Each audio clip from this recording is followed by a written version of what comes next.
Hello guys welcome back my new video. आज चाहिँ म फाइनल्ली मेरो घरतिर आइसकेको छु दैलेखमा। मेरो साथमा छोरी छ। छोरी बालाई माया गर्न। मेरो छोरी छ होइन। हाम्रो मम्मीहरू चाहिँ यता ढिक्की छ, अर्ग्यानिक ढिक्की। ढिक्कीले के मकैका रोटी खाने अरे, मकैका रोटी बनाउँदै हुनुहुन्छ, देख्न सक्नुहुन्छ। अनि त्यस्तै गाउँघरतिरको रमाइलो छ। हाम्रो मिस स्कुल जानलाई रेडी तयार रक्क घुम भाइ घुमिरहे नि अलग मेरी आमा आमै क्या हो मेरी आमै। म घर 6 महिनापछि आएको क्या, 6 महिना।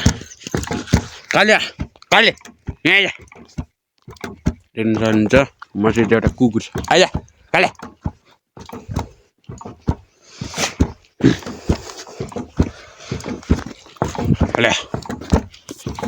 आइज।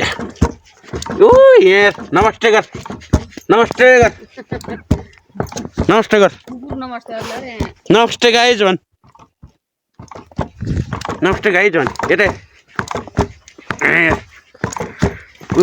उठ हेर, नमस्ते गाइज भन्, नमस्ते गाइज भन्।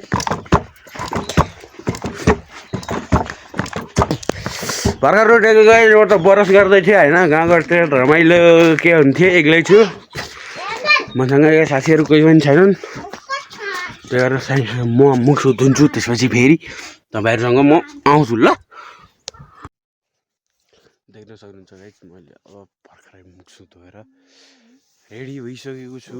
यहाँदेखि हाम्रो घरदेखि एउटा हिमाल देखिन्छ होइन। के हिमाल हो, हिमाल के हो थाहा छैन, लेक देखिन्छ। त्यो हिमाल भन्दा नि लेक देखिन्छ, त्यसमा चाहिँ हिउँ परेको हुन्छ होइन। यहाँदेखि जुम गऱ्यो भने देखिएला होइन। म जुम गर्छु।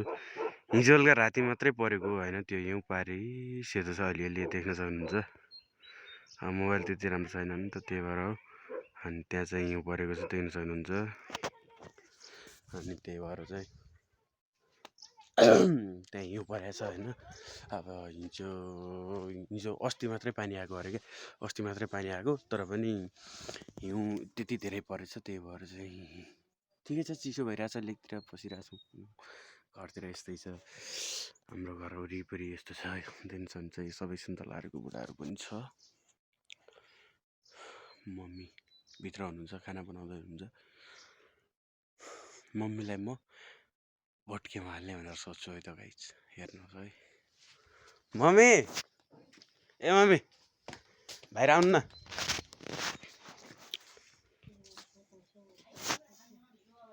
ए मम्मी बाहिर आउनु न भने।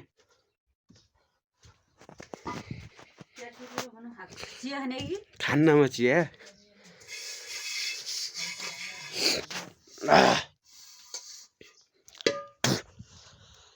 के छ बाजे? हाम्रो बाजे आउनुभयो, हाम्रो माइला बाजे।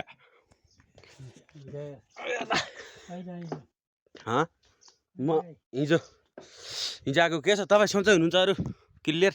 मेरो भिडियोमा हजुरलाई स्वागत छ, मेरो भिडियोमा हजुरलाई स्वागत छ। कहाँ छ सन्चै? सन्चै सन्चै।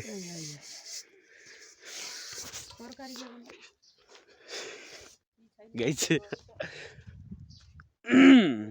कक्कड काङ्ग्रेस देख्नुहुन्छ, मम्मी त्यहाँ हुन्छ। खाने जे पनि हट्ने क्या छ र। मैले आज कुरा खुनाउन अब यहाँ भिडियोमा केही जाओस्, एक दुईवटा टुक्रो। क्या भन्नुहुन्छ? आराम ल, ठिक छ।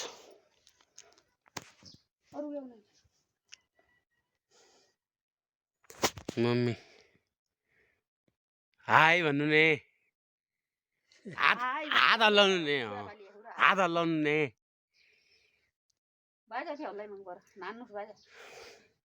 हेलो भन्नु नि बाजे। नान्ने आगो लाग्दैन मेरो।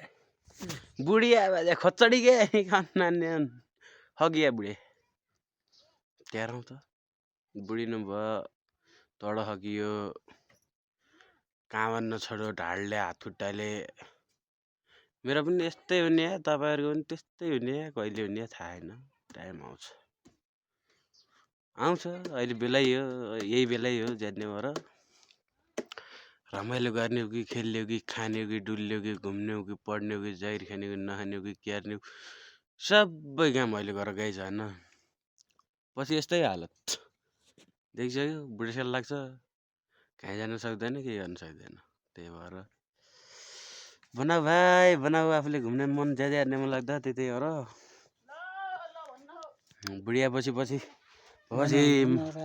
पछि यस्तै हाम्रो माइला बाजे जस्तै हुनु पर्यो भने अनि सकियो अनि माइला बाजे भनेपछि माइला बाजे आजभोलिको दिन ठिक कि पहिला हामीहरूकै जस्तो बेलाको उमेर ठिक कि आजभोलिको दिन ठिक भन्नु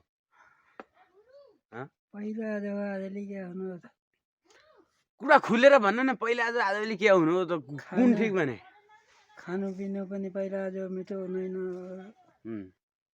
पहिला हो एउटा कुरा अर्को सोधेँ मैले सुन्नु पहिला आज हगिँदैन सुन्नु नै भने पहिला आज हुँदैन पहिला खानापिना केही पाउँथेन अब त मजा छ अब केटाकेटी न राम्रो छ भन्नु पर्यो त होइन पहिला आज सुन्नु पहिला खानापिना नखाए पनि भिटामिन हुन्थ्यो कायदा कोदा रोटो आटो होइन आटो ढिँडो जे खाए पनि मिठै हुन्थ्यो पहिला मान्छे अब त के अब यता सुन्नु भने भुस पकाएर के जे भने यता सुन्नु भने पहिला मान्छे 70 वर्ष बाँच्ने 90 वर्ष बाँच्ने अहिले मान्छे 50 पुग्यो भने अनि बुढीको अनि मरिजाने त्यो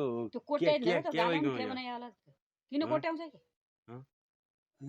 खानाहरू खानु राम्रो भएन लहरा भन्नु नै भने पहिला मान्छे 100 वर्ष बाँच्ने कारण के हो र अहिलेका मान्छे 50 वर्षमै बुढी के मर्न कारण के हो पहिलाको साग सिनो भिटामिन औषधि दही मही अहिले त झन् त्यहाँभन्दा धेरै भिटामिन आएछ नि त अनि किन